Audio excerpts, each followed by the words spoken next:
फिर से एगो देवी गीत लेकर के रउरा सब के बीच में आवतनी। अच्छा लगी तो लाइक शेयर कमेंट जरूर करब। कैसे बड़ुए ध्यान से सुनी। हम तो पाचरा गईले दुर्गा माई के घर में बोलाई के ना। हम तो पाचरा गईले देवी माई के घर में बोलाई के ना। घर में बोलाई के हो घर में बोलाई के घर में बोलाई के हो घर में बोलाई के। हम तो पाचरा गईले काली माई के घर में बोलाई के ना। हम तो पाचरा गईले दुर्गा माई के घर में बोलाई के ना।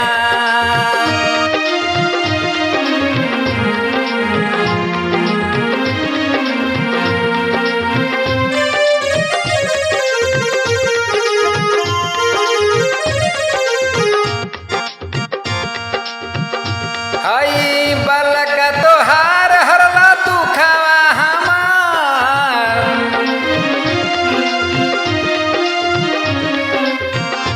हई बालक तोहार हरला दुखवा हमार।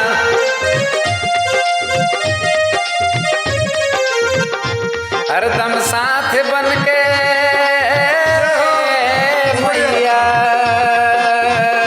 हरदम साथ बन के रहिया परछाई के घर में बोलाई के ना। हम तो पाचरा गईले दुर्गा माई के घर में बोलाई के ना। हम तो पाचरा गईले दुर्गा माई के घर में बोलाई के ना।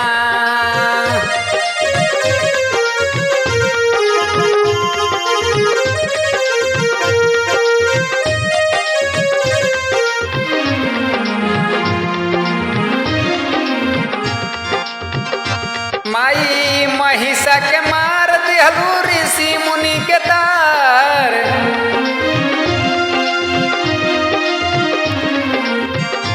माई महिषा के मार दिहलू ऋषि मुनि के तार।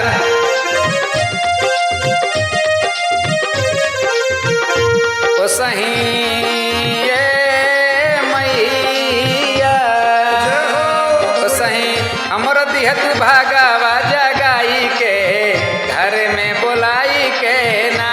हम तो पाचरा गईले दुर्गा माई के घर में बोलाई के ना।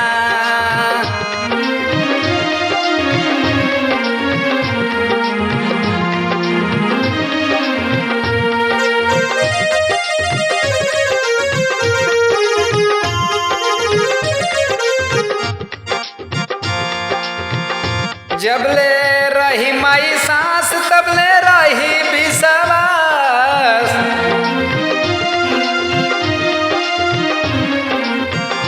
जबले रही माई सांस तबले रही विश्वास।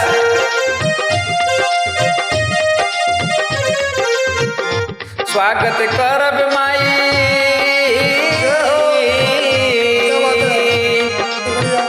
स्वागत करब माई फूलवा बिछाई के घर में बोलाई के ना।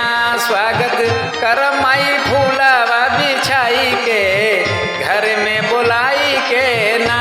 हम तो पाचरा गईले दुर्गा माई के घर में बोलाई के ना।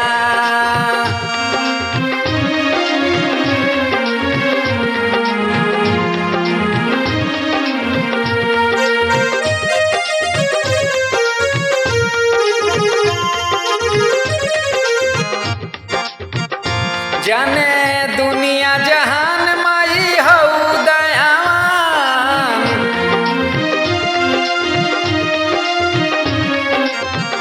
जाने दुनिया जहान माई हऊ दयावान।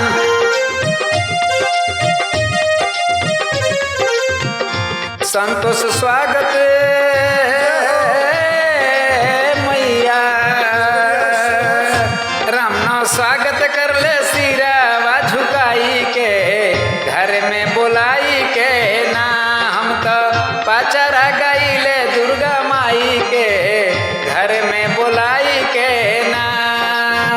घर में बोला